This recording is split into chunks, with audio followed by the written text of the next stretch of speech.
What else we got here? We were just on a Zoom call with the winemaker, and we got actually a couple winemakers here for you. So we're going to try to jerry rig a tripod, Jesse, aren't we? Trying to. And Kristen on Zoom, let's bring up Don Brady. All right. Actually, let's bring up Dr. Reardon here first. Hey, just want to welcome everyone, and just type in what you're drinking tonight. What do we have in the glass? I'm drinking a little Cass Mr. Blanc right now. That's what I have too. What do you got in your glass, Dr. Reardon? The same thing you do, Cass. Nice. I'm out of my deck grilling. I'm going to turn the camera on to you, Rob, and I asked, Dr. Reardon is one of our members and a close friend. He is the assistant chief of the emergency room at Hennepin County Medical Center. But before we get into tasting some wines and learn about the wines from the winemakers, Rob, just kind of give a little bit of an update. What's going on at HCMC? What's the morale of the staff? Do they have all their PPE rather? What's going on there? Well, we're very well supplied, I would say, because we're a little bit behind what's going on in New York, and so we've had a lot of time to prepare. And I think the morale of everyone is really good. Of course, everybody's scared of what's going on and not sure what to expect. But I think equipment-wise and preparation-wise, we're doing really good. We've got a lot of support from the community, and almost every day, food gets delivered out of nowhere for all the staff. It's amazing. So I would say that we haven't really seen the big uptick we've been expecting, and we're not really sure when it's going to hit the Twin Cities, but it is definitely, we are seeing a slow increase in cases. And it is creepy because we're seeing, no one's ever seen this before. And so we're seeing some younger people who, wouldn't normally get the flu and get really sick, and they're really short of breath. So it's a little bit scary. Sure. Well, thanks for doing what you do, man. And enjoy the wine tonight. Relax, right? Thanks. Here. We echo that. Thank you. All right, I hear Bruce Rivers. Who else we got on that Zoom call that's not getting pushed? And Kristen's going to keep trying to push that to Facebook. But who else we got there? Hey, Dave, I would suggest that everyone mute unless they're talking. Who do we got? We got Schwalbach? John? Yeah. Yes, I'm here. Let's go to Kristen. Let's go to Don Brady. Okay. Everybody mute except the person who's talking. It's a lot easier to hear. Yeah, that's a good idea. I can mute everyone, but then you would just have to let me know when you want to speak, maybe in the chat. Can you guys hear me? Kristen's on it. Here we go yeah. to Don. Can everybody see Don? Don, how we doing, buddy? We're good. We're good, guys. How are y'all? We're all right. We're all right. You're all good. All good. It looks pretty nice here. Where are you at? I'm right out in front of the Robert Hall Winery, and we're kind of taking a look at springtime in Paso. We've had good rain. It came late. Everything's green, and it's a great time to be here. Awesome. So what I thought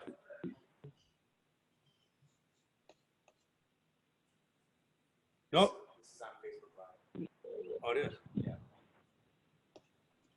Well, Don, tell us a little bit where you're at in the vineyard there. What's going on in the vineyard? Okay, so Dave, we're in a Cabernet block, and it's bud break right now, and it's pretty amazing how fast these things grow. When we did our trial yesterday, I'm pretty much the same vines, and look how much these things have grown 1.5 inches in a day.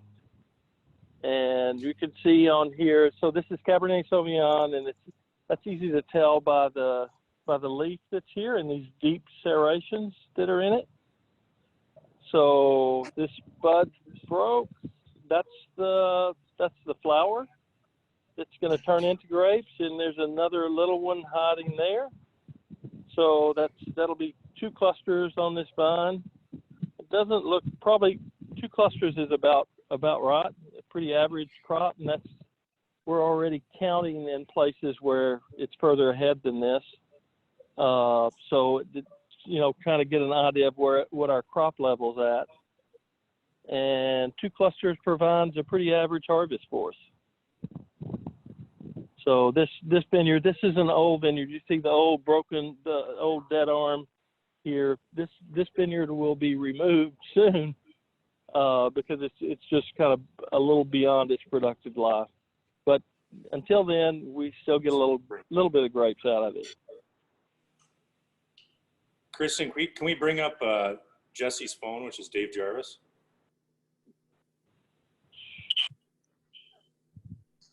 Okay. Okay, Dave, you guys ready to go into the winery? Yeah, let's go to the winery. Give us a tour of the winery. Okay, we'll do that. And you can kind of see where our vines are here.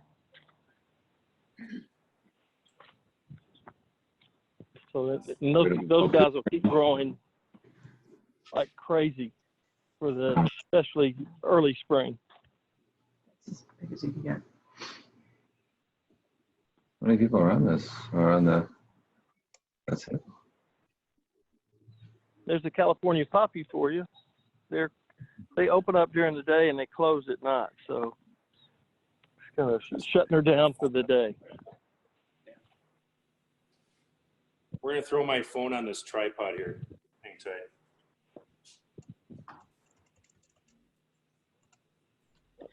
Okay. Dave, are you noticing that there's no sound on Facebook?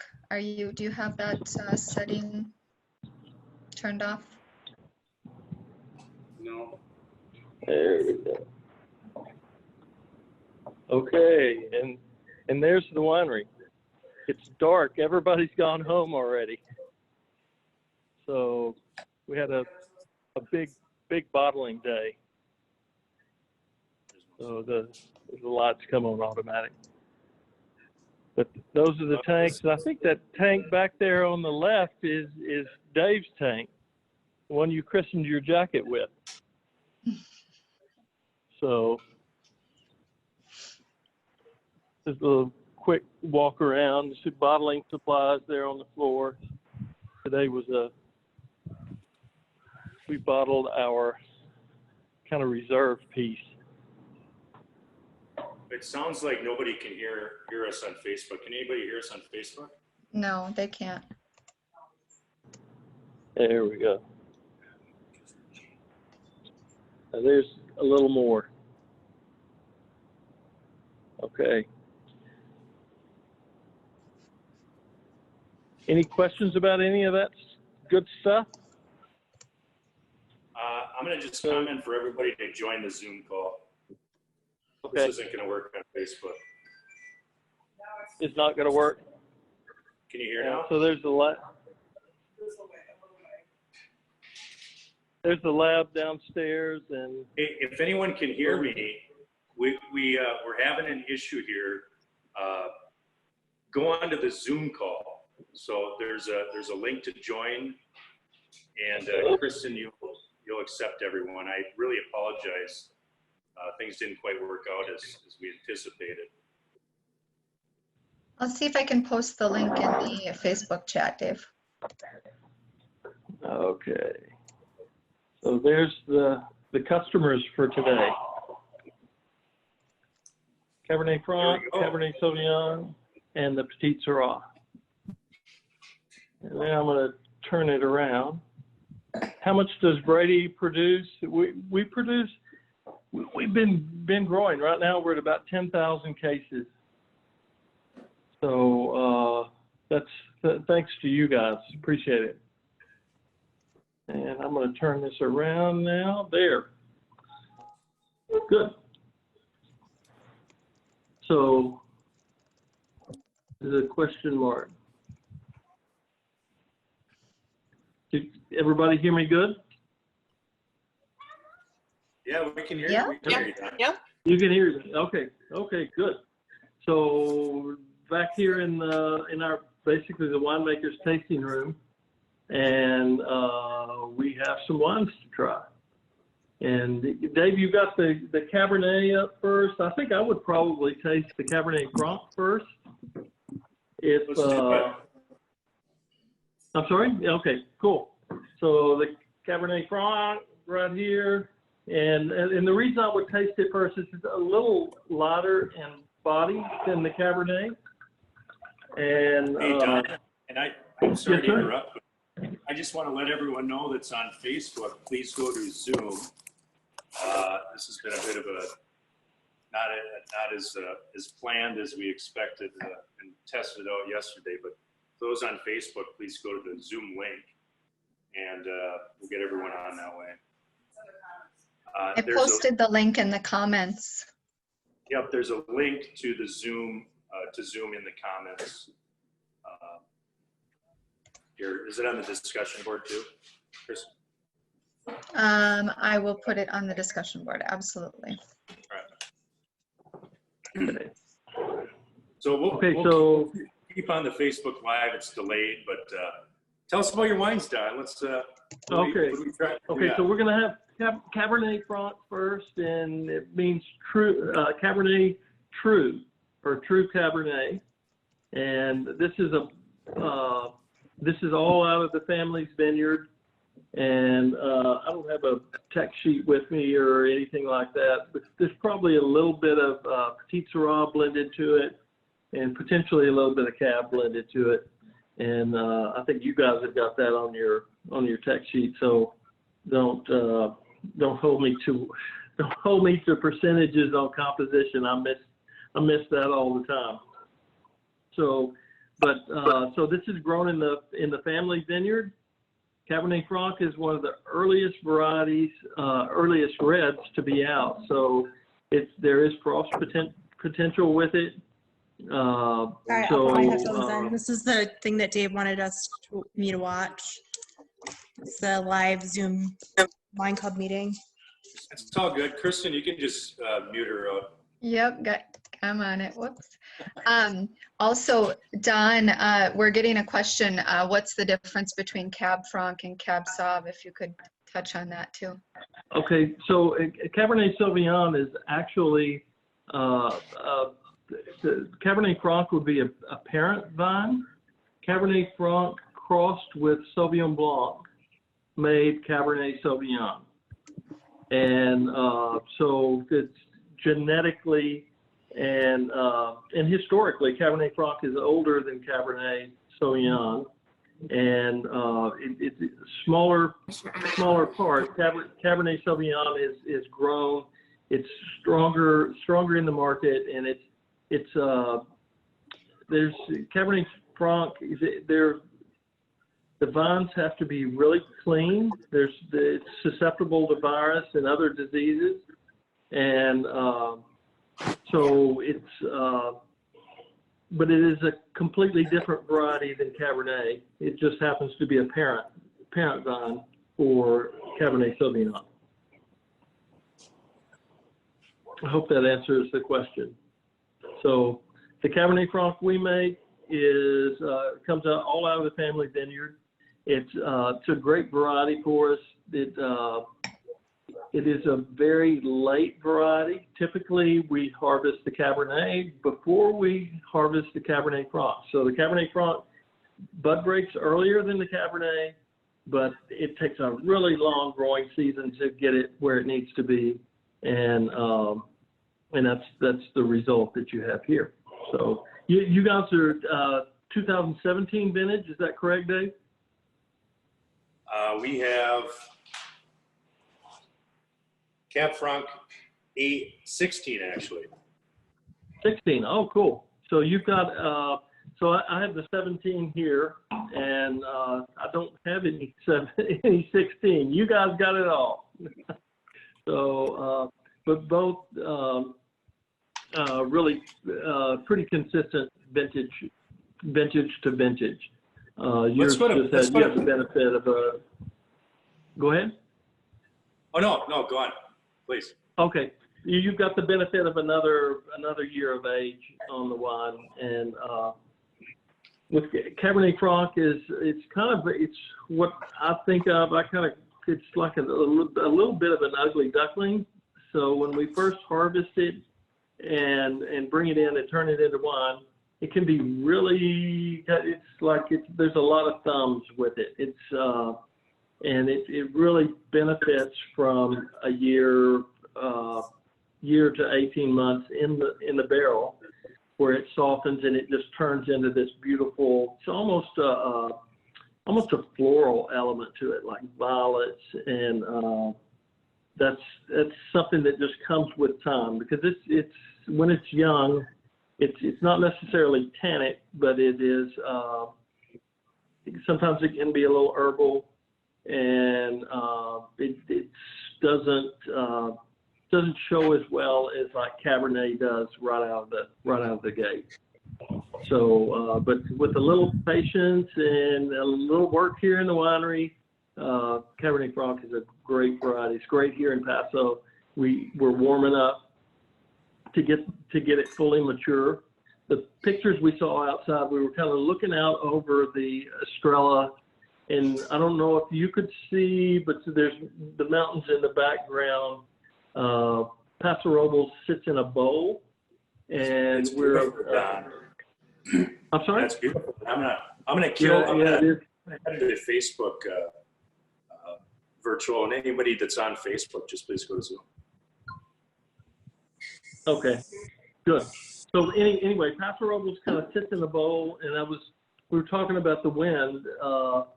What happens is during the day, the bowl heats up, the warm air rises, and that pulls in cool air from the coast. The Pacific Ocean is 20 miles to our west, and that warm air cool air is pulled in, so we can be very warm during the day, 100 degrees easy, and we'll go down to 55 at night. And so this big swing in temp is what makes the quality that we have here in Paso. We got Boosie. Boosie, you there? Chris and Beth? We are there here, Dave. What do we got in your glass, Chris? We have multiple glasses going right now. So we have the Cab Franc right now. And we love the Cab Franc. So in fact, we came and picked up an extra case. Nice. Good, so good. Maybe you don't want me saying this, and here's my beautiful wife Shannon, but Mr.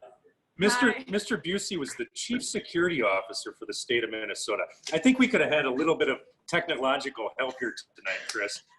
Why weren't you here at Searle to help us? I had staff that took care of those things, Dave. How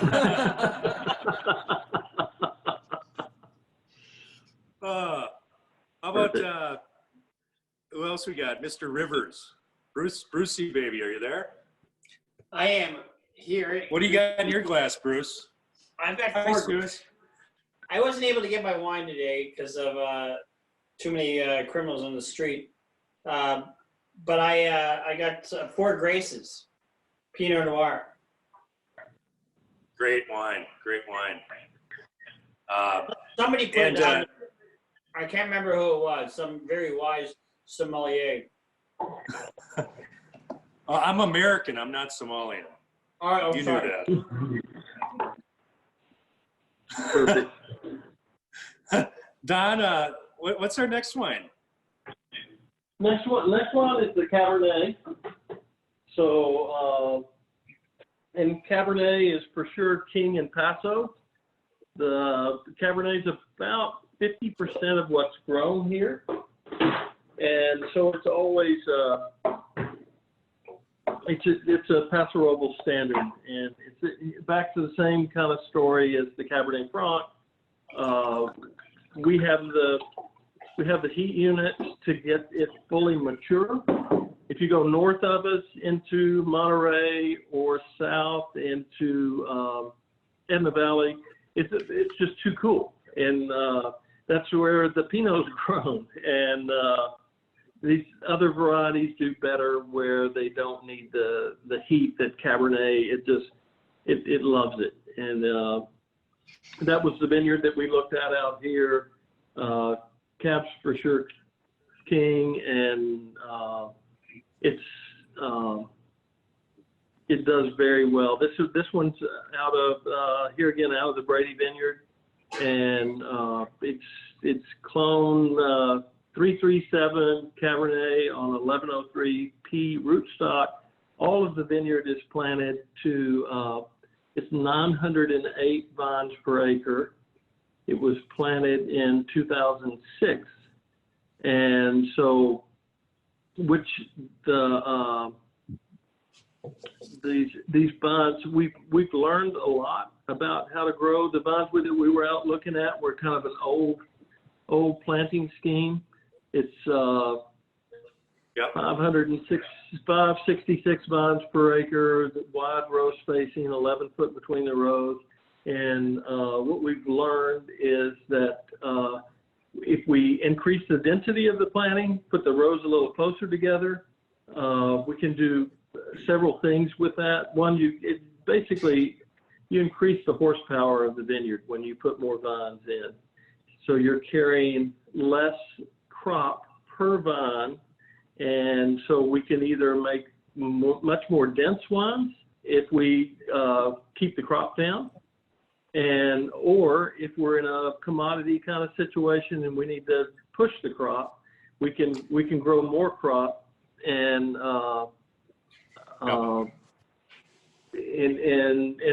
deliver that on basically the vine count. It's just huge. Last time I was at the vineyard was about 4.5 years ago with our dear friend Bob Nichols. And I think I remember being out there and you showing me the vertical shoot positioning. Exactly. I actually, do you remember John DeLorean? He had a really cool looking car. It was really futuristic back in the 80s. So his son Max actually loaned me this DeLorean chopper. So I'm going to see. I want to get over there and see what you're seeing. I'm going to see if I can come see you. Hang on one second. Okay. See if you can pull it off. Oh, dang it! It didn't bring me to Paso. It brought me to San Francisco. That's a nice view of the Golden Gate Bridge there. By the way, we are practicing a lot of things here. Now this is a real deal too, but all of our staff, every one of them are in masks. And now I get to wear my mask here in San Francisco, which we would have thought was a joke about probably 4, 5, 6 weeks ago, but it's our new reality. So this is a mask that I got from a dear friend of mine. He's a wine club maker, and we're actually sharing a lot of masks with people in our community. We're finding that we need some for the frontline healthcare workers, and maybe Rob could touch on that a little bit. I know his hospital is pretty staffed, but our civilians in our neighborhood are not, and so that's what we're a little bit a part of. So anyway, side note, but I'll come back to you here, Don.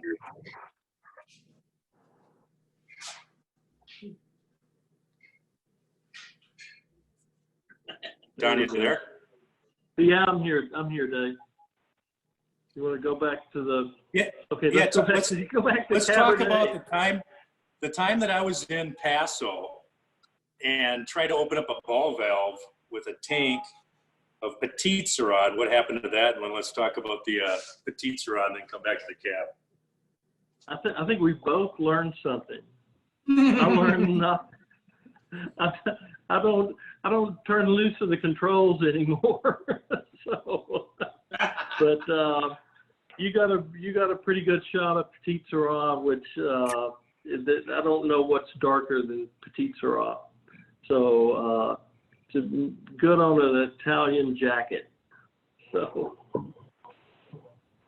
anyway. Well, your assistant winemaker was a chemist, a wizard, and he concocted an OxyClean on steroids that took it all out. So He got you cleaned up. I was surprised. Let's just put it that way. So, okay, so the 17 cab that you got, and the oak profile on these is both about the same. We use a really interesting barrel that's it's an Eastern European barrel that's from Romania, and that's the staves on the barrel, so the long parts, and then the heads on the barrel are French oak. And so the head represents about 33% of the barrel. So and what that allows us to do is have we get the economy of the Eastern European wood because it's less expensive than French wood, and then we get the oak varieties, the tops of trees that are grown there are the same as what's grown in France. So we get a similar flavor profile and reinforced with 33% of the wood that's in the heads. And both of these wines are aged for 14 to 16 months before we go to the bottle with them.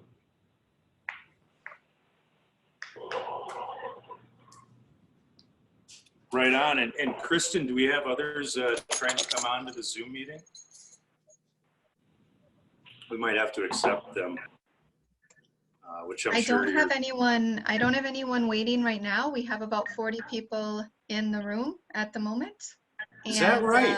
No new questions yet, so. Well, let's go for questions. This is our wine club group, so we're going to have a hard time with 300 people on our next Zoom on May 1st, which we'll tell you about, where Kristen's going to be the moderator and muting people. This was an interesting thing here tonight that did not go as planned, but so glad to have you all here. And let's go to some comments there. Who do we got? What are we drinking? And what questions do you got for Don Brady? Don's the winemaker, by the way. If you don't mind me saying this, Don, for Robert Hall Winery. Okay. He's been the head winemaker at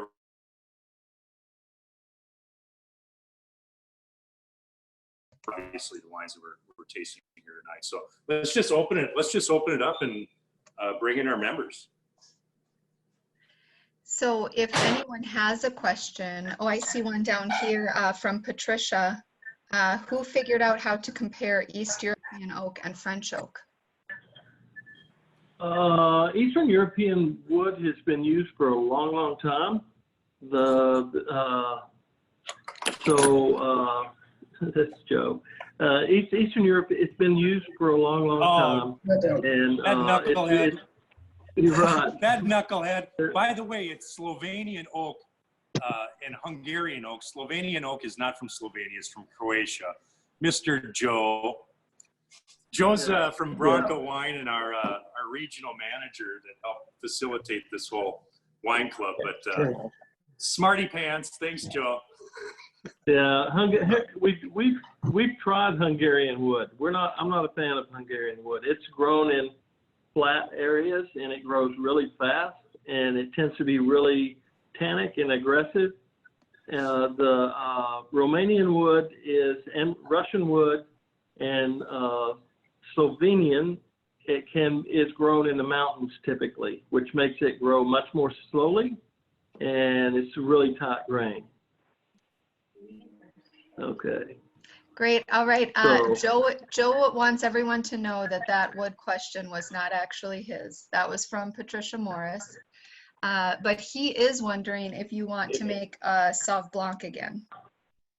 Oh, Joe, I love it.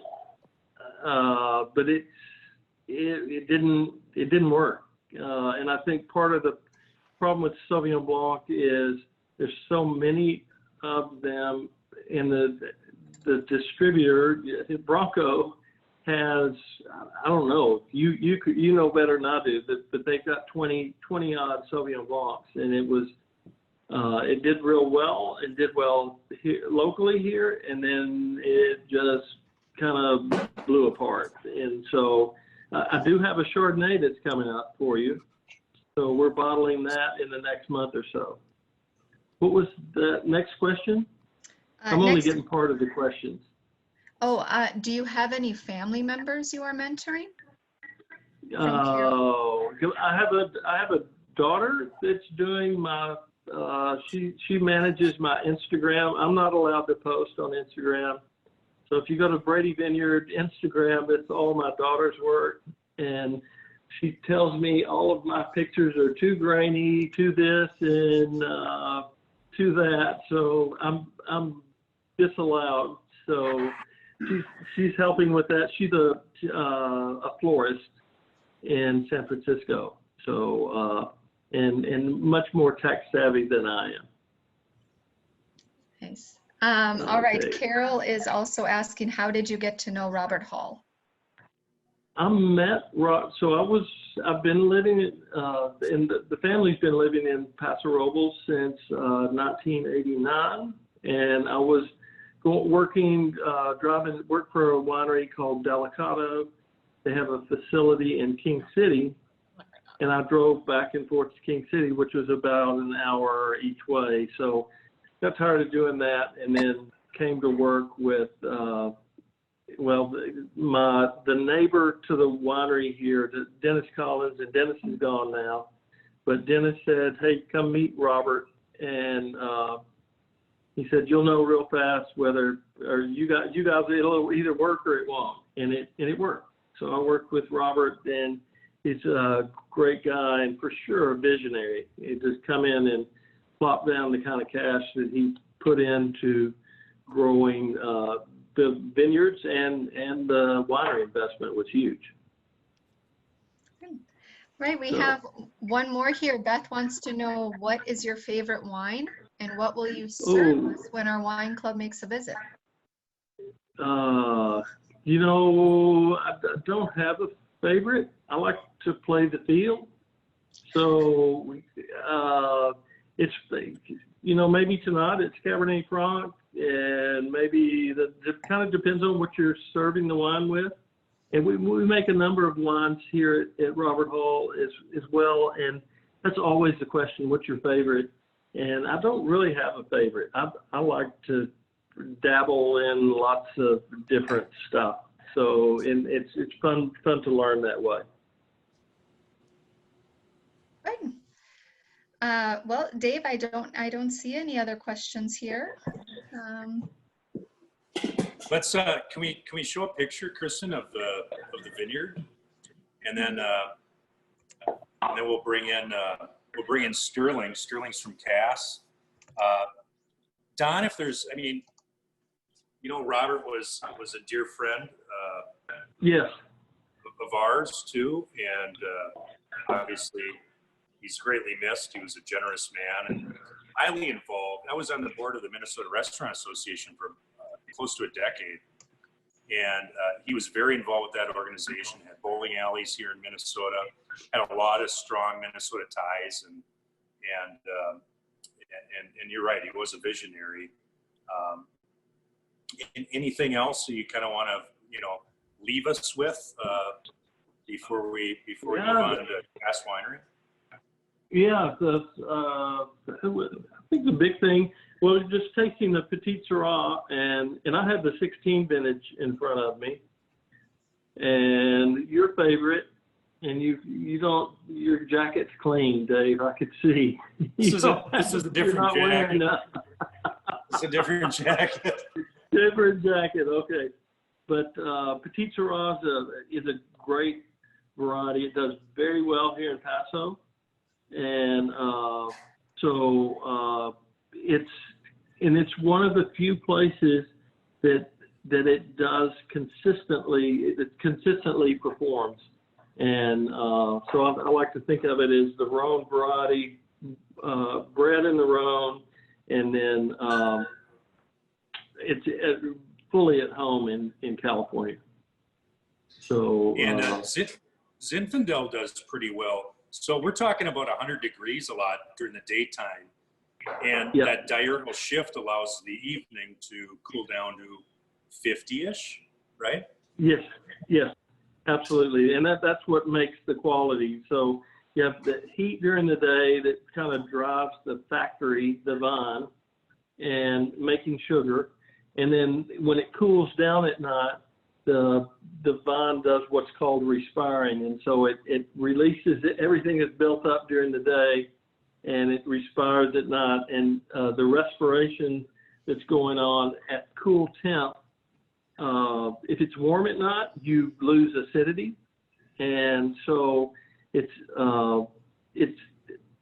makes the wines retain their flavor and the color much better. Okay. So, you know, before we move on to Sterling, he's a winemaker for Cass Winery. Don, there was a lot of people that were on Facebook Live, and we had some technical issues. Do you want to just, let's not go to the vineyard, but just want to walk down that catwalk and show us the lab and yeah, sure. fermentation tanks, any bottlings. And then okay, so I'm gonna Kristen, while he's doing that, let's bring in Diane Lucenta. Diane, I know you're a fan of Zinfandel. I know. Are you there, Diane? All right, I'm unmuting her. She should be. There we go, Diane. Hi, Diane. How are you? How are you? Great. Good. So we were in Croatia recently. Sure were. And we tasted a lot of Zinfandel, which there is known as Cilanek or Tribodrag, which nobody ever hears that. I have never seen one bottle of Tribodrag in the United States, but that is the parent of Zinfandel. That and Dobricic combined to produce Plavec Mali, but we drank a lot of good Zinfandel, didn't we? And what's in your glass tonight, Diane? Well, I'll just give you just a quick little something here. That's not going to work. How do I do this? We've got the whole lineup ready to go. So we've got the Petite Syrah at the moment. Playing along. all right.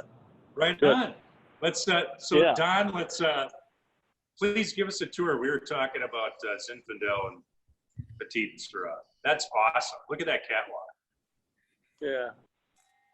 Floating You glass. get to walk around. Nobody gets to come up here, so you guys are special.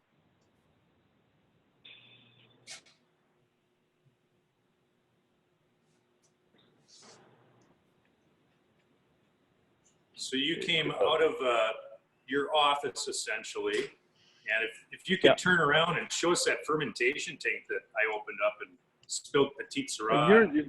Your tank is right down there, kind of bullseyed on the screen right now. Tank Well, good 306. try. Good try. That's where you were filtering, and I see the filters right there. Yeah, I know where exactly. the tank was, but I hear you. I see you. Yeah. That's beautiful. What's the capacity, Don? How many liters can you hold? Oh, that's in a those good question, Dave. stabilization and fermentation. We crush about between 2,500 and 3,000 tons. So you can, which is roughly, we're going to make every year about, we make enough wine to do about 220,000 cases. So times 2.38 is the gallons per case. So that'll give you a number. And we'll go out on the crush pad. It may be dirty because we bottled today, but we'll see. Nope, they cleaned it all up. See the presses there. There's your case pneumatic goods. or your bladder press, right? Yep, right there. And then the crop reception up at top up there. And these are, the big tanks. These are what we call a 2-load fermenter. So 2 loads of red grapes go in those. And then these are all 1-load fermenters in here.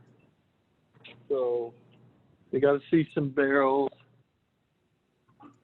There's the barrel room. I'd take you down into the cave, but I would lose you if I did that. I think we might. Yeah, we might.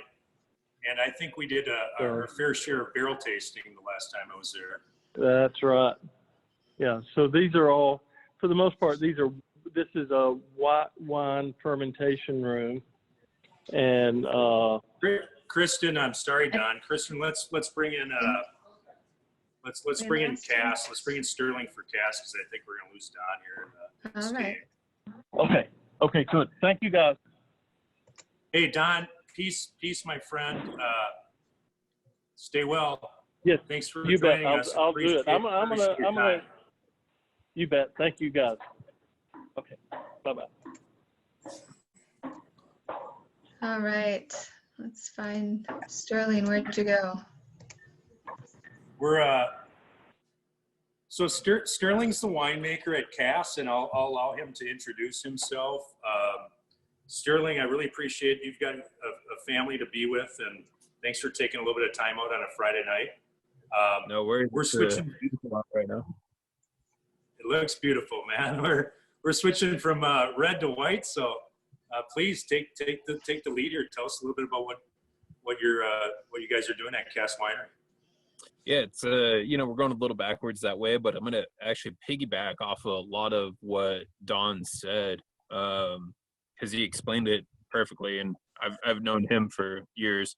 We're only probably about a couple miles as the crow flies, like southeast of where Robert Hall is, and you wouldn't necessarily expect it, but the whites do really well there, and it's always really surprising to people because so you have the Mr. Blanc, which is a Marsanne Roussanne Viognier blend, and then you have the single varietal Viognier, and these are grown pretty far out east side Paso, so not a lot of people expect them to perform the way they do, considering it's won multiple best of classes, locally and internationally.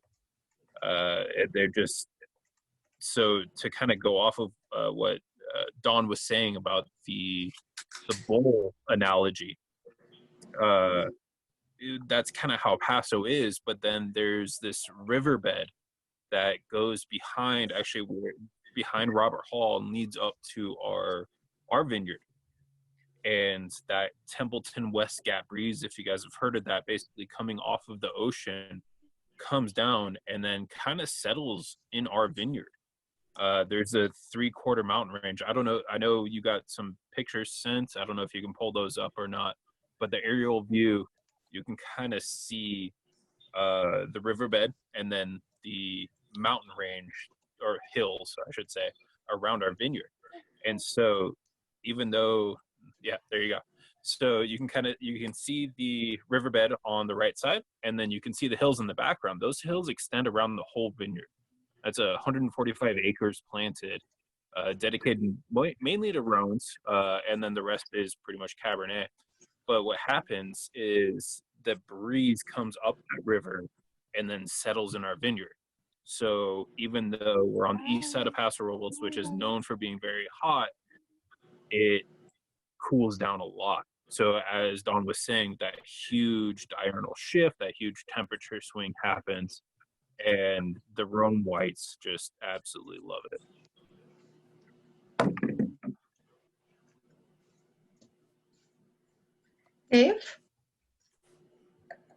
Dave had to step away for a minute, so I'll fill in for him.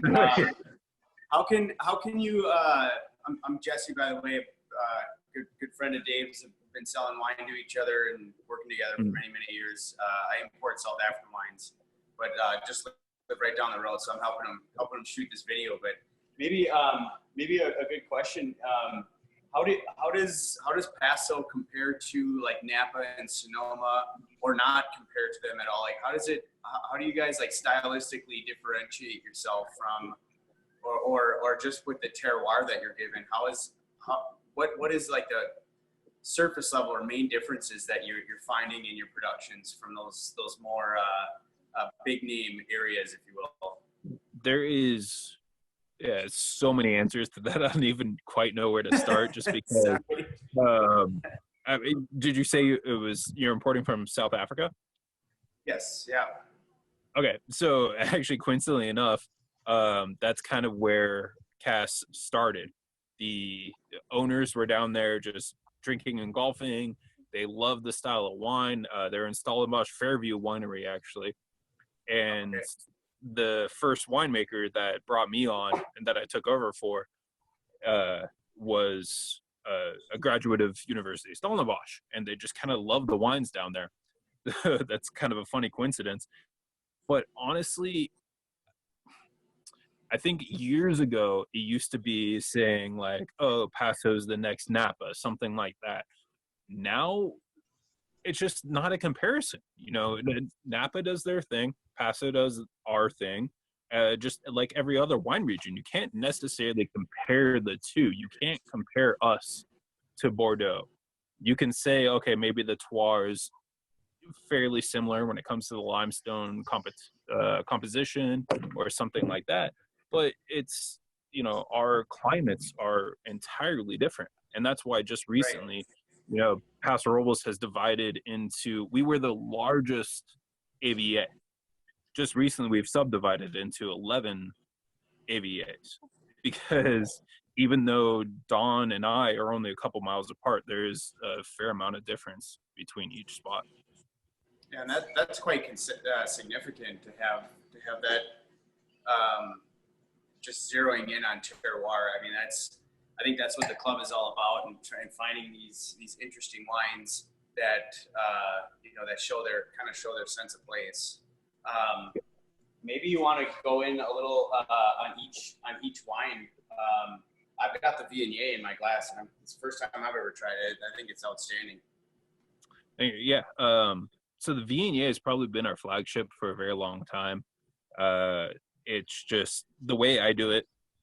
This is a very tropical aromas and flavors. So a lot of people think it tends to be sweet, because it is extremely fruit forward. I make this as a very cold fermentation in order to get all those aromas, in order to make it pretty intensely fruity.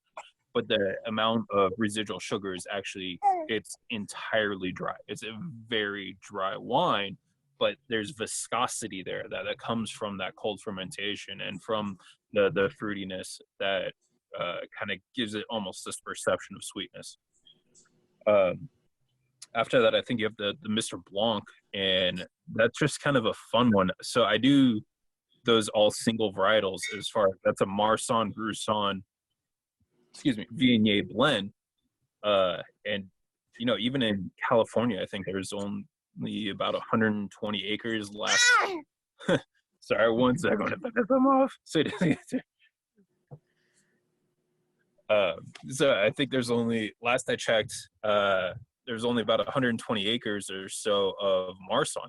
So it's a very rare wine to have. And so this was kind of our way of introducing it, because not a lot of people are just going to go and buy a single varietal Marsanne. But if you have it in a blend like this, then that's kind of the introduction, and you get to try how it is. And I think that's the difference between that and the Viognier. This, the Mr. Blanc has, it's a little more austere, kind of more citrusy and savory components. And I don't necessarily mean meaty, but like almond or like pistachio, this kind of like nutty character, but that's savory at the same time. Right on. Yeah, I agree. I tried that a few minutes ago. So what do you have any pairing recommendations for those two wines? Because I'm sure most people in the club have had Viognier before a number of times through club, but but then again aren't as familiar with it as, you know, some of the other white varietals. So for both of your wines, if you have any tips, I'm sure it would be greatly appreciated throughout the club members. Especially the Marsan, but the Mr. Blanc, and I think most people have the 2018, which is what I'm drinking right now. It fits amazingly well with seafoods. So it has enough acidity to kind of clean the palate, but doesn't necessarily overpower. So especially if you're doing subtle things, if you're doing lobster, even with a little bit of butter, like I said, that acidity will clean it off. Shallots, just brown butter sauce and shallots with this, I think would be amazing. The Viognier, since it is a little more tropical and has kind of some of that, the perceived sweetness in a way, spicy foods, I think are really well too. Like almost like some Thai, you can calm that down. Absolutely, yeah, I agree. We have a couple of other questions here from our members. Let's see. Paul asks, what are the whites that do best at Cass? So, like I said, I think the Viognier is the one that's actually probably our biggest seller just across the United States. Granted, we're not very large. I'm only doing about 12,000 cases, so almost about the same size as Dawn is doing.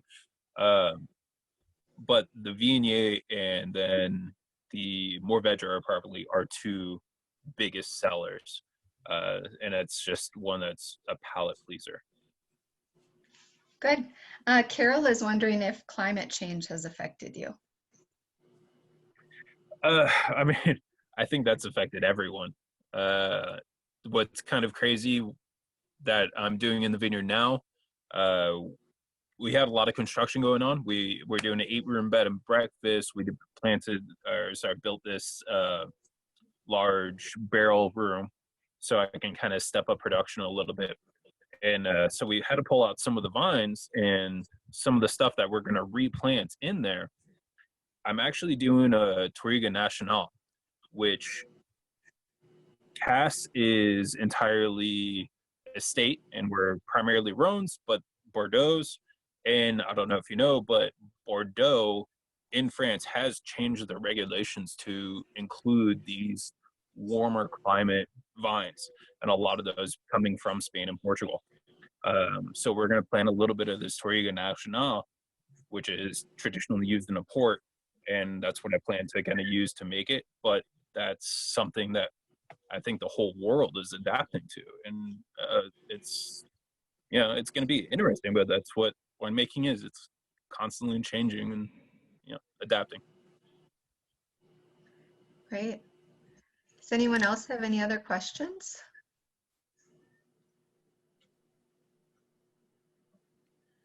I'm not seeing any. Dave? Let's go to Mr. Schwalbach. John, are you there? Let's unmute Yeah, you. Dave, John, there I'm you here. go. Yeah, can you guys hear me? We can hear you just fine. Yeah, How's your Friday night? Oh, my Friday night's going awesome. I've been enjoying this Brady Cab Franc, which has been quite nice. It's been quite a surprise for me, how nice it is. So I know there's been a lot of comments on that tonight.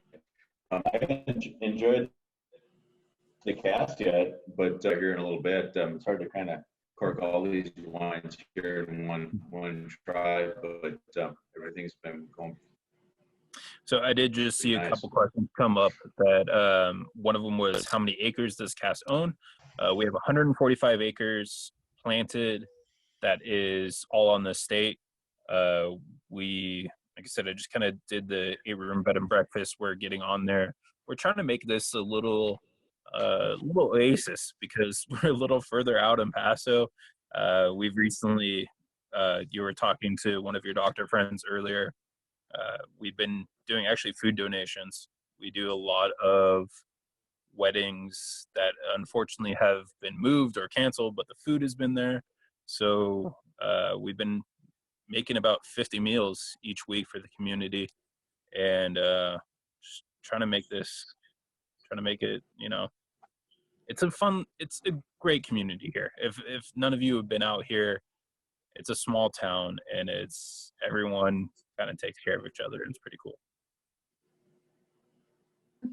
Do you see the next question? How many do you have on staff? I'm typically, sorry, that's what I was kind of getting to. Because of all the things that we're doing, typically we have a lot. At the moment, we're basically down to a skeleton crew. So just me in the cellar, our tasting room manager, our chef, we're still doing to-go orders. And then it's basically just managed. So at the moment, it's probably 6 people. Typically, if we included catering staff and all that, it's, about 30. Okay. There's no tasting rooms open though, right?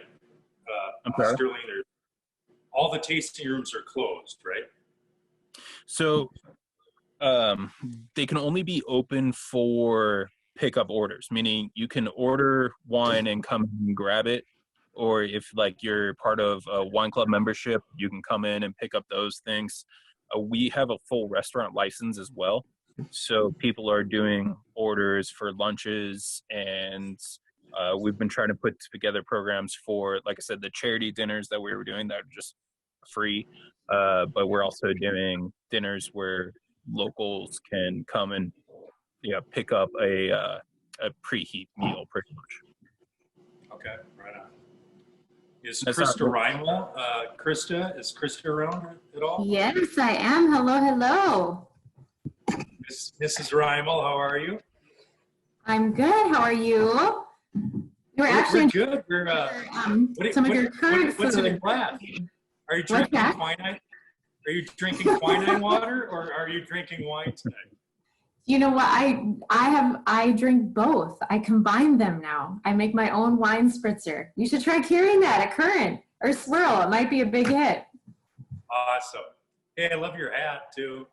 Thank you. Sorry, I'm a little casual. We just grabbed some of your fish fry from the Current, and we were eating as a family and listening, and so I'm a little casual. Everyone else looks lovely. This is a great segue.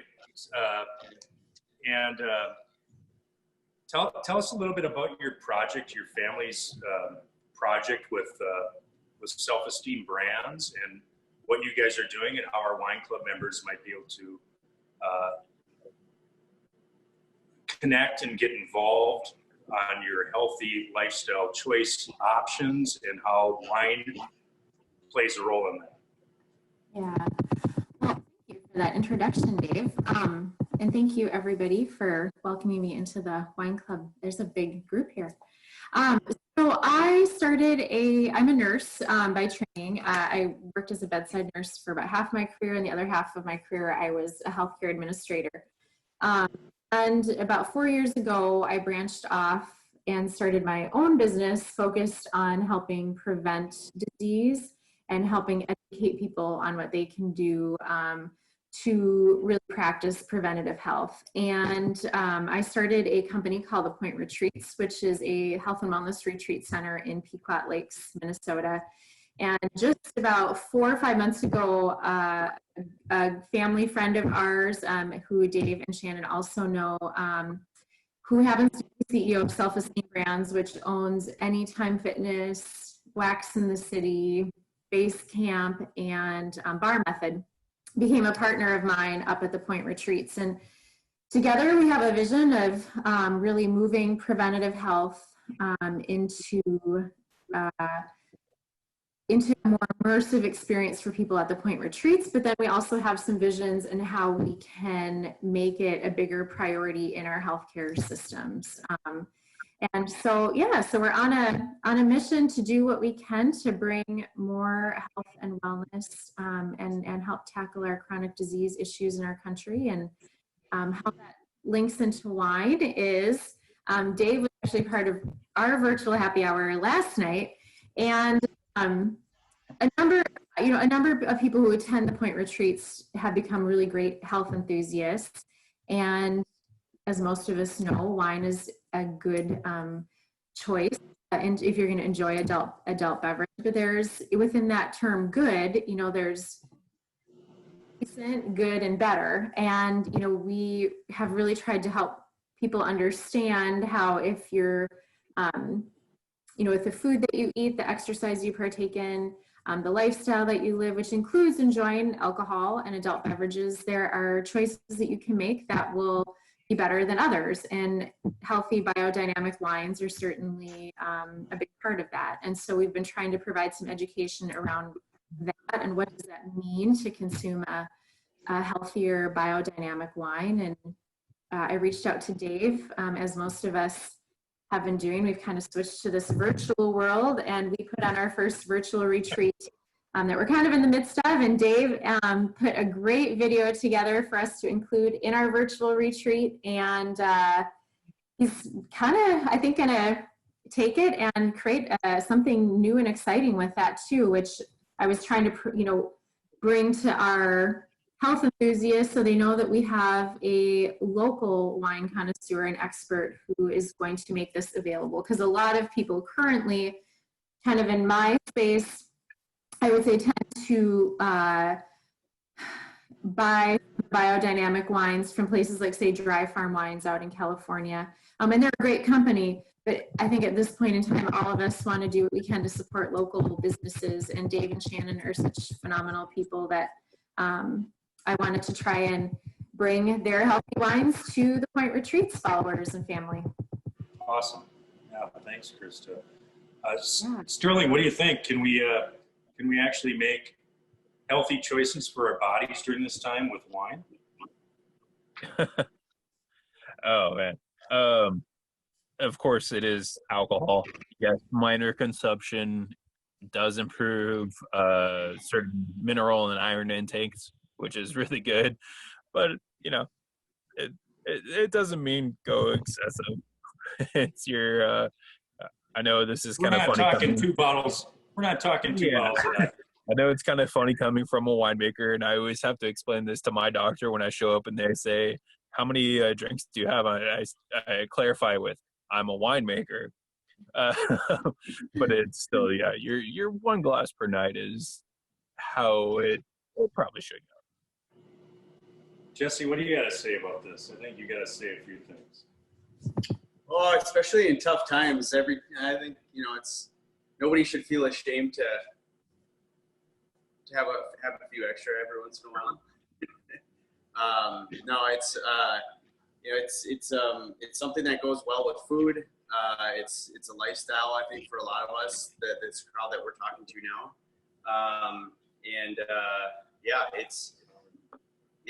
Sorry. No. There's a whole sea of wine out there, and there's some really large, and when I say really large, like multi-million liter productions that are out there, and there's some really small productions that are out there, and there's a whole sea of things that you can get your hands on, and finding the guys that are very passionate about what they're doing are going to be making and growing their wines more in a natural sense. And you're going to get a much better product quality-wise, and if you're just looking at the general stats on a wine. But yeah, we intend to kind of keep these videos going and further educate on how to find some of these on your own. And it's that you're not always at home and able to, you know, or at a different restaurant, what have you. We want to give you some indicators of how to find wines as you continue your wine journey. Yeah. I would like to elaborate on what he said. He's entirely true, and there's a lot of companies out there right now that are advertising these healthy wines, these things that are lower calorie counts, these kind of things. Generally for those, it's typical among your higher quality wines, meaning, so they're going to advertise that we don't have this because it is bad, meaning like, oh, this like high, let's say sulfate count, or let's say calorie count. Those are kind of tied to, let's say alcohol is going to be your calorie count, but your higher sulfites is generally going to be with your cheaper wine. So it's a lot of it is false advertising when it comes to these like big things. So do your own research, like he said. I yeah, agree, Sterling. So part of our mission here, what I put kind of like a stake in the ground and decided that we're going to debunk the mystery of healthy wines and really provide people with these tools to make choices for themselves, because you and I both know there's areas in the world where you cannot do biodynamic wine farming. The disease pressure is too high. I mean, in pre-rut and in even Rioja, you have to use irrigation, right? Washington State, you have to use irrigation. But there's these pockets of the world, and I don't want to dive too deep, but even the blue zones, I mean, there's some, Sardinia is a great area, and they're unclassified, right? So there's all these marketing terms and labels on wines.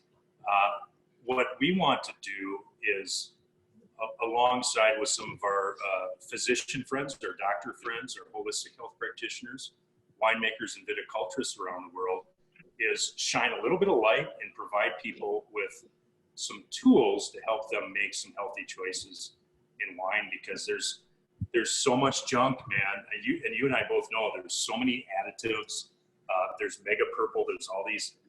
It started off with really food additives and colorings, and now it's gone into our wines, and lots of chemicals, lots of toxicity.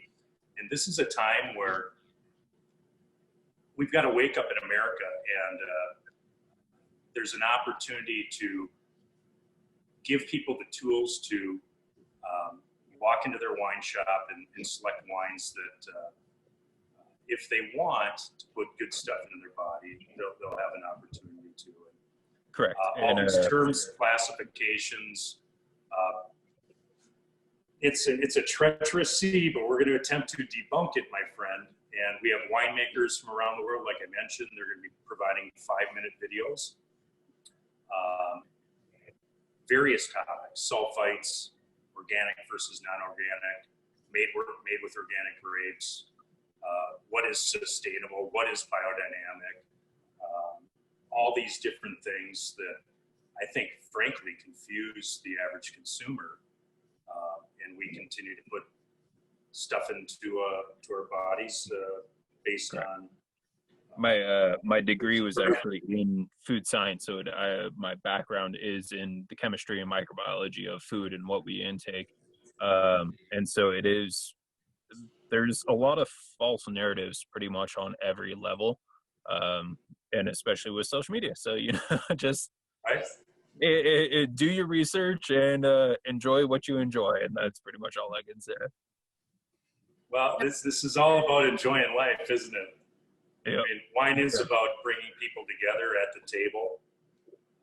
And why both of us drink higher quality things. That's what's better. Hey, that's another thing, if I could. Yes. Floogies. Yes, as it would be. I appreciate the fact that you suggest one glass of wine a night. I think that's very admirable. I know 4 people who don't drink wine at all, and I drink their glasses each night. That's my justification as well. Well, my kid's not drinking because he's only 6 months old, so I get to, right? Dave, if I can make the point, just from a medical point of view, really what chronic disease is the root cause of many of our chronic diseases in our country is inflammation. Yeah, totally. And so, you're right. The more we can do to decrease the things to which we expose ourselves that cause inflammation in the body, the better off our health will be. And,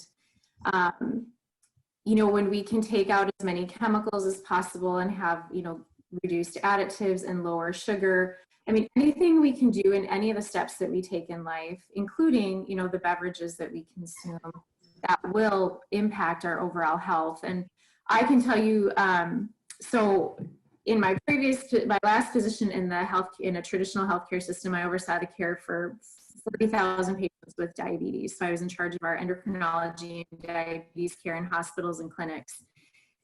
And I used a tool called a continuous glucose monitor, which shows your blood sugars 24/7. And so I personally test, like, the beverages that I consume, the food that I eat, the workouts that I do, I periodically throughout the year will test my blood sugars. And I have tested on myself, and I am someone who will sometimes have blood sugar fluctuations, like how the biodynamic wines versus regular wines versus, you know, hard alcohols versus beer. And there is a great variability. And I've seen this in other people who I have tested likewise. So it's not just pseudoscience. I mean, there is certainly a great deal of evidence behind inflammation going up, which in turn causes blood sugars to go up when you ingest inflammatory beverages or food. So I've seen it with my own eyes, the difference in quality as it translates into blood sugars. Dr. Reardon, where are you here, my friend? Rob? Yeah. Just wondering what you're doing, man. What are you drinking? What's going dogs on in the Reardon house? My dogs are driving me crazy. But the cab. The cab? Yeah. What do you think about Krista's comments here? I think they're right on. I mean, I think that you know, there's more evidence that blood sugar is like the key to being healthy or not healthy, and all this low carb diet stuff that's why. Anyway, that I went on a low carb diet a couple years ago before I did a triathlon and lost a bunch of weight, and you know, have felt good ever since. So I think the low carb stuff is the key. So anyway, wine's pretty low carb. And that's the biggest thing is if you see certain companies like Fitvine or something where they're marketing this as a low carb wine, actually that's more of your like higher class wine. If you're drinking sweet wine, obviously that's going to have more carbohydrates in it, especially if it's like, you know, Vela or something out of a box. But if you're drinking, you know, high class wine, it's not going to have as much carbohydrates. Well, and really, why are we all talking about this? I mean, the elephant is in the room. Tonight's meetup was about Paso Robles and putting the spotlight on some of the cool things that we're doing. But the reality is we have some crazy things going on in the world right now and want to make sure that we're taking care of our bodies and our families, right? So I'm going to bring in my buddy Jesse to kind of round things out, and then we'll field some Q&A at the end and do a little cheers all together, but maybe kind of bring things full circle on our little project, which I don't think is going to be quite so little, but and really an opportunity to bring healthy wines to our area of Minnesota. Yeah, we're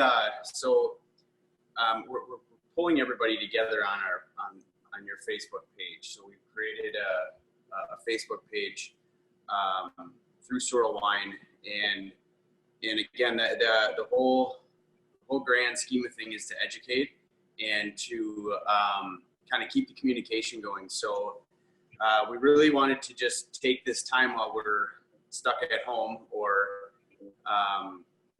you know, to really like educate everybody and kind of give you the clear facts on, like Dave mentioned before, organic farming, biodynamic farming, sustainability, like what does all that mean? Just break everything down, and then also taste through some wines. So we put together a very a small package of wines that are all natural fermentations, that are all grown organically.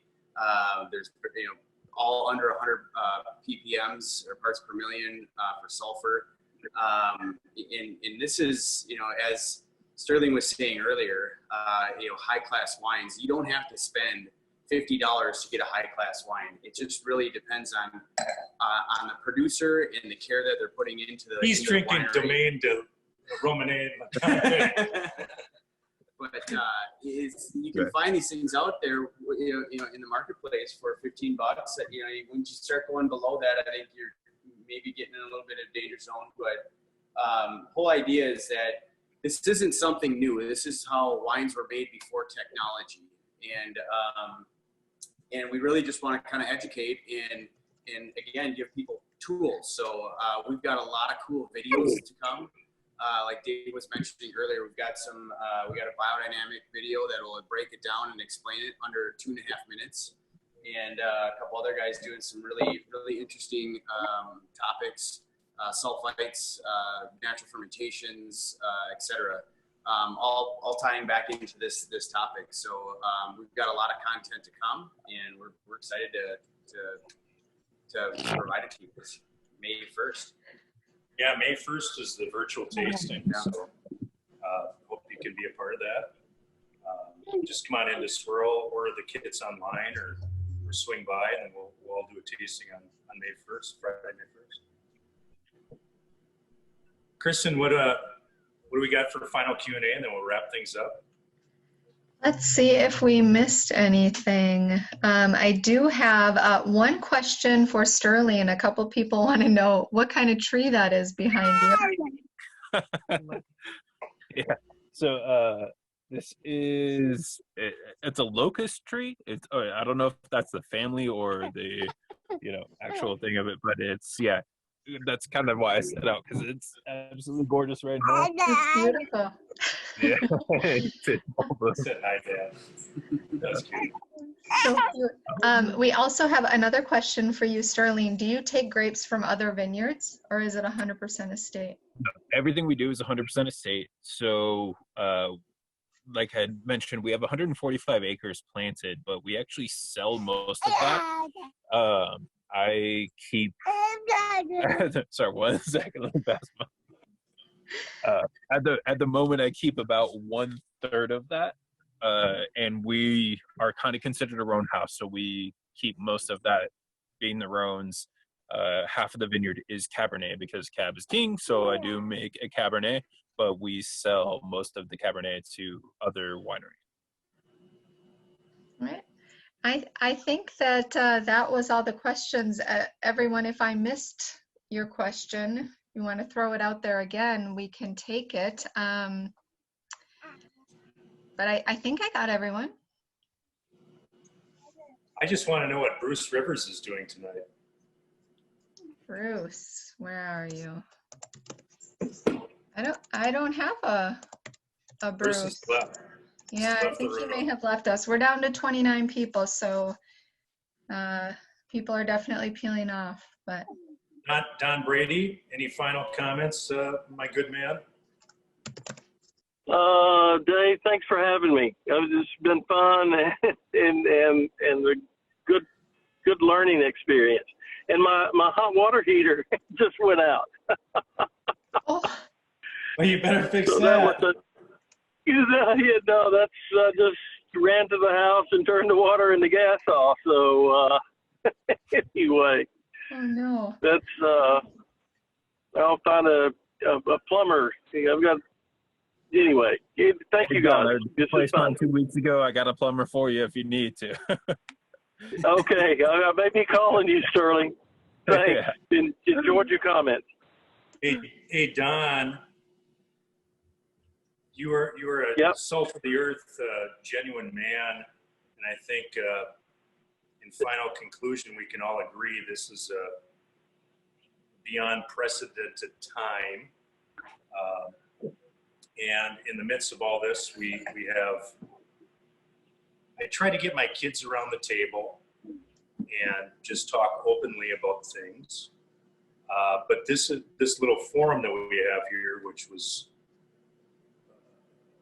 a sideways mess in the beginning, and we lost probably 100 some people because of it. Wine allows us to come around the table, right? And brings us together. And it has for centuries. And ancient times. And we're grateful for all of you. Very grateful for our members. And let's not overindulge, but let's raise a glass. And we'll find some light at the end of this tunnel, right? Thank you all. Cheers. Love you. Thank you, guys. Cheers. Good night.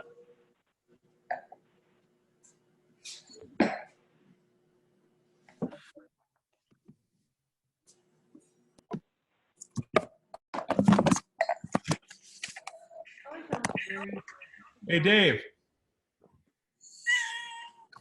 Dave's not here, man. Oh, man. Who's that? Nick. Did Dave leave already? I'm here. Oh, there he is. How's it going? Good.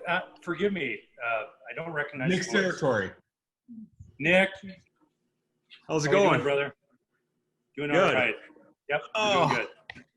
I thought that I'd share with you my 11-week-old Springer Spaniel here.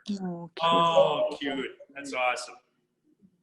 So we got her last Friday. We turned in last Friday to the show, and now we're here watching you tonight. So just wanted to let you know this has been fun. So thank you. She's beautiful. Yeah. How'd you come into things? Through Zoom originally or through We started with Facebook Live, and then we moved on through Zoom. So. Yeah. I think we've learned a couple lessons, so Hey, it's fun. Oh. So I'm gonna come down tomorrow. I have a case there that I'll come and pick up, but it was good to see all of you. So yeah, thanks. Thanks for chiming in. Where's your bride, Shivaya? I heard her voice. Bride, girlfriend. Okay, well, we'll start with that. Hey, She's right there. I'm in a glass also. That's awesome. You've got your feet up and relaxing. Yeah. I was going to do the same, and I will. I see some, oh my goodness, we still have a whole bunch of people here. Paflugis, Mr. Joel Landry. Do not go off the bar when you put your feet up. You know, my family built this along with some friends, so I think I can put my feet wherever I want. That's okay. I'm just saying, you're a guy with a history of concussions. Don't fall off. Yeah, wow. Maybe hockey's a great sport, but maybe kids shouldn't do that anymore. Jeez. Hey, Dave, So you know what? better than Facebook. Pardon me? The Zoom works much better than Facebook. Oh, without question. And so, Kristen, since I see who's on here. We have some insiders here. So I see who's on here. I want to ask a question. So tell us what we did yesterday, and what in the heck happened? This was train wreck.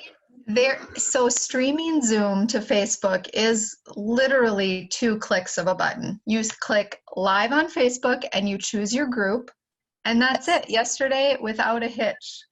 Yeah, and tonight, those beautiful. 2 steps worked fine. We got through those, but it was like the spinning wheel of death for 25 And we minutes. had all these, we put like all this time into bringing all these video clips and Photos. images into the screen, and it didn't. Well, we're learning, right? This is a progress. Yeah, I think I did get the photos under control here throughout the broadcast, so we'll be good to go on those next time. But the Facebook thing is a puzzle.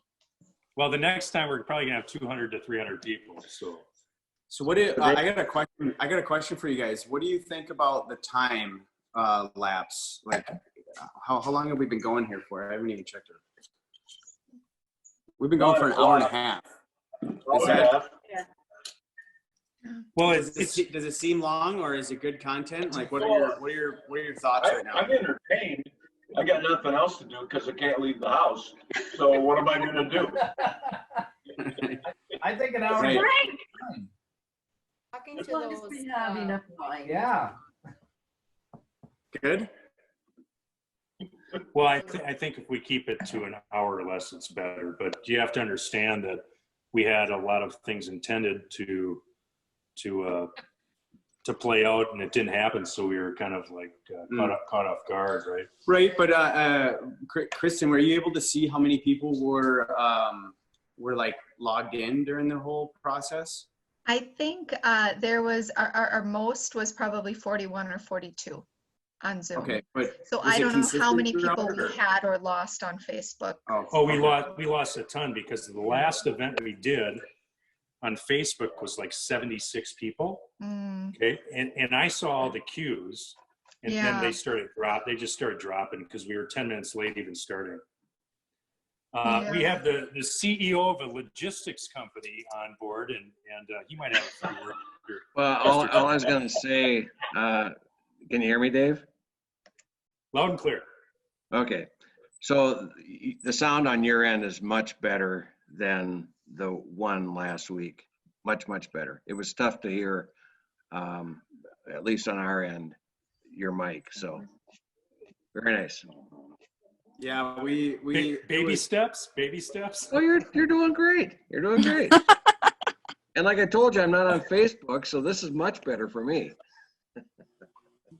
We tested both times. So last week we tested it in the morning, and right before we shot that one last week, I could not get the camera to orient. I restarted it, and then we had the same thing happen today with a totally different system, where features that we were discussing and using and getting more familiar, learning from the last week, that just were not available this week. So it's, I mean, we'll get it sorted out. But It's clear that Zoom is the answer. Yeah. The only thing is that our gatekeeper, who is Kristen, she needs to keep the bad people out, right? So we'll still have to do.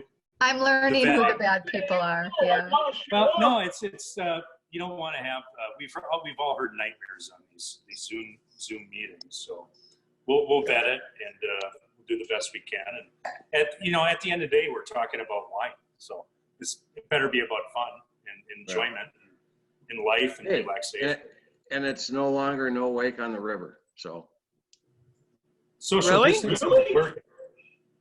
Yeah, it just Nice. today. It looks pretty high still. Oh, it's high, but it's just below no wake right now. There were a few boats out there today. Yeah, it's good to see. Hi, honey. Hi. I'm back Are you home talking now. to your wife or to Nancy? Both. I don't see you though. You must have like. You got to hit your video. Hit your video. Oh, I'm good. I'm good. I'll just be the white person for now. Yeah. All right. Cheerio.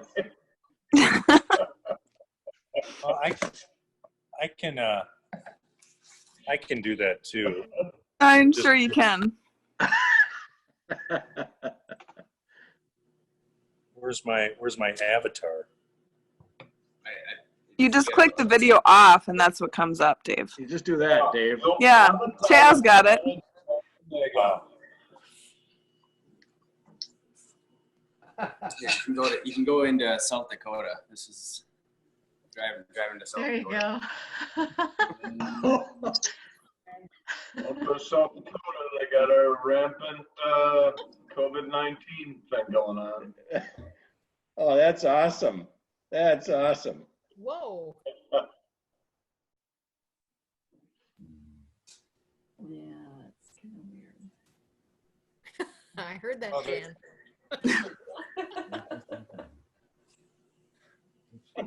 Who do we all have on here as we close out the night? I see Jan and Leon and Clark. Carol, son. Carol. All right. Mr. Landrew, are you still there? Joe? You're on mute, my friend. Can you, well, you're unmuted clearly, but can you bring in your video and This is Joe from Bronco Wine.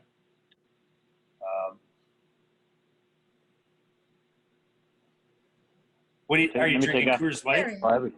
There he is. What are you doing tonight, buddy? What are you doing? That's my non-hack or little blocker in case someone tries to videotape me. Thanks for everyone for enjoying these ones. Dave, thanks for putting this together. It's actually pretty effing cool. Yeah. Really cool. So I only see 9 people. I think that's the view site.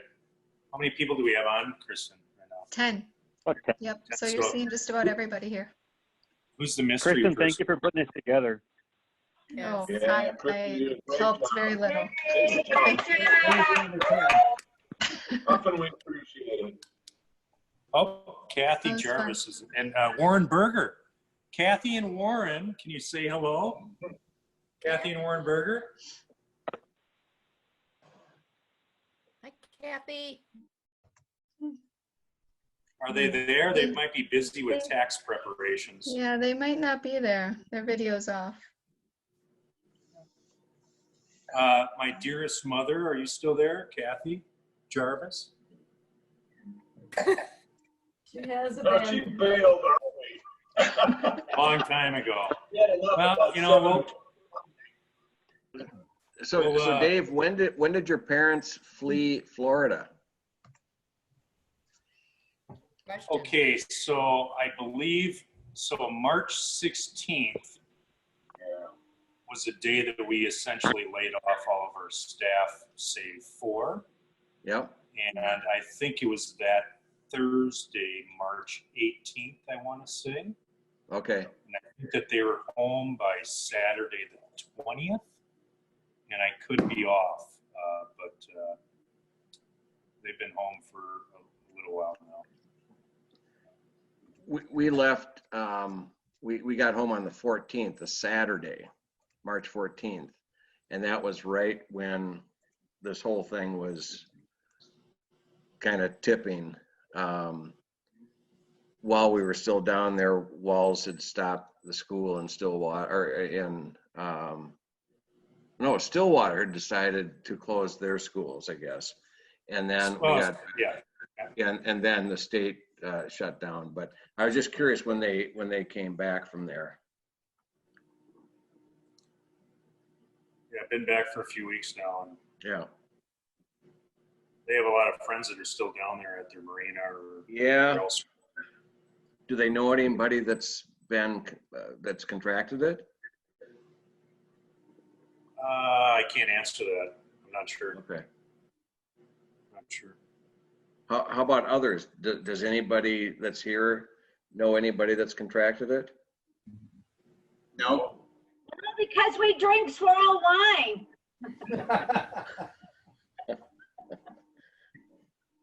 All right. Well, thanks, Dave, Jesse, everyone. It was fun. It was good. And you're moving forward, Dave. So good. I'm out of here. Thank you, everybody. Appreciate it. Thanks, friends. Good night, Kristen. Good night, Dave. You still did a fine job. This was beyond your control. Good night. We'll do better next time. Loogies. Bye, guys. Mr. Landrew. Jan, Leon, good night. Thank you. Good night. Ciao. All right.